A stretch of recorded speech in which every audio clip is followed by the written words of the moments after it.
Hello and welcome to Shravi's home kitchen. नमस्कार. आज आहे मार्गशीर्षातला गुरुवार आणि आजच दत्त जयंतीसुद्धा आहे. तर त्याची पूजा सर्वात आधी आपण करून घेतलेली आहे. त्यानंतर श्रावीचा डब्बा मी पॅक केला सकाळी सकाळी. आज तर उपवास आहे पण तिच्यासाठी डब्बा बनवला. तिला तिचं आवरून तिला शाळेमध्ये पाठवलं. आणि त्यानंतर आपण चहा घेऊया.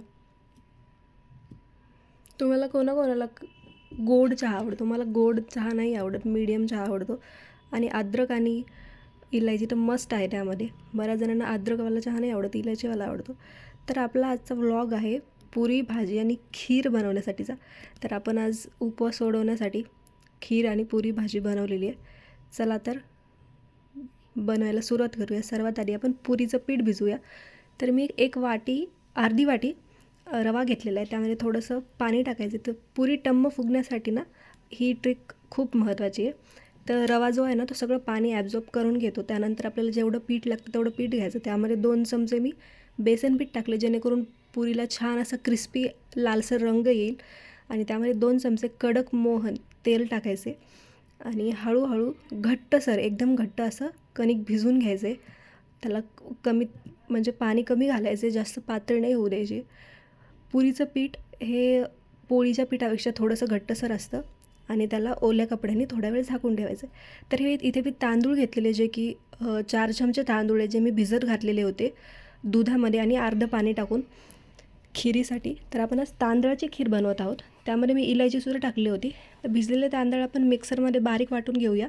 आणि दूध गरम करायला ठेवलेलं होतं मी, त्यामध्ये ते आपण मिक्सरवरून बारीक केलेले तांदूळ, दुधाला 2 उकळी येऊ द्यायची. नंतर त्यामध्ये तांदूळ ॲड करायचे आणि तांदूळ शिजत आले की त्यामध्ये थोडंसं मी केसर टाकलेले. केसर ऑप्शनल आहे, तुम्ही टाकू शकता असेल तर, किंवा काही हरकत नाही. त्यानंतर साखर ॲड करायची. लक्षात ठेवायचं की जेव्हा तांदूळ शिजतील त्यानंतरच साखर ॲड करायची, नाहीतर खीरेमध्ये कच्चापणा राहतो. त्यानंतर मी तुपाची फोडणी घातली वरतून. त्यामध्ये बदाम, काजू, जे काही ड्रायफ्रूट अवेलेबल असतील ते टाकलेले आहेत. आणि आपण साईड बाय साईड आलूसुद्धा लावून घेतले होते. आलू शिजून तयार आहे. जोपर्यंत आलू शिजत आहे तोपर्यंत आपण पुरीसाठी लागणारे छोटे छोटे गोळे करून घेऊया. कणकेचे गोळे करून तयार आहेत. तर एक एक पुरी आपण लाटून घेऊया.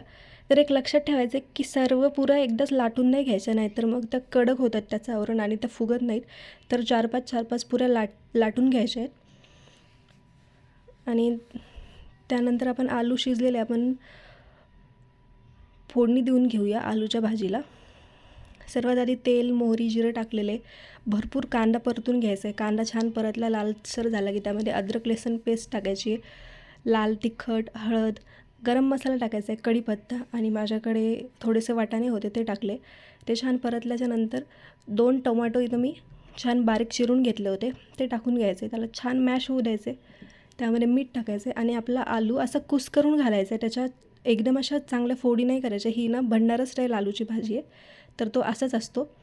तर त्यामध्ये भरपूर कोथिंबीर घालायची आहे गरम पाणी टाकून. आणि मी इथे माझ्याकडे मेथी होती तर मेथी टाकलेली, तुम्ही कसुरी मेथी टाकू शकता. आणि 1 बाय 1 आपल्या साईड बाय साईड पुरीसुद्धा लाटून घ्यायची. जोपर्यंत भाजी उकळते तोपर्यंत आपण पुरी लाटून घेऊया. आणि तेल तापायला ठेवलेले 1 बाय 1 पुरी तळून घेऊया. तर पुरी तळताना सर्वात आधी तेल मीडियम किंवा हाय हीटवर असलेलंच बरं राहतं, कारण की मग त्याला छान पुरीला वर. तर आता इथं तेल तेवढं तापलेलं नव्हतं, आता इथे तेल छान तापलेलं आहे. आणि जशीच तुम्ही पुरी टाकतात तेल तापलेलं असलं की ती छान वर फुगून येते, बघू शकता तुम्ही. छान एक एक पुरी तळून घ्यायची आहे 1 बाय 1.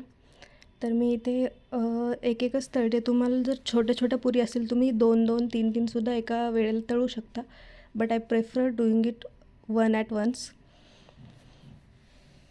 तर छान आपली पुरी तयार आहे तळून. तर कशी वाटली ट्रिक्स पुरी फुगवण्यासाठीची? छान.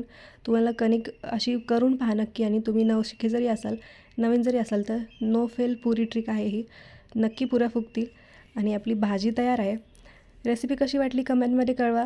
आणि असे ब्लॉग पाहायला आवडतील का याचंही कमेंटमध्ये सांगा.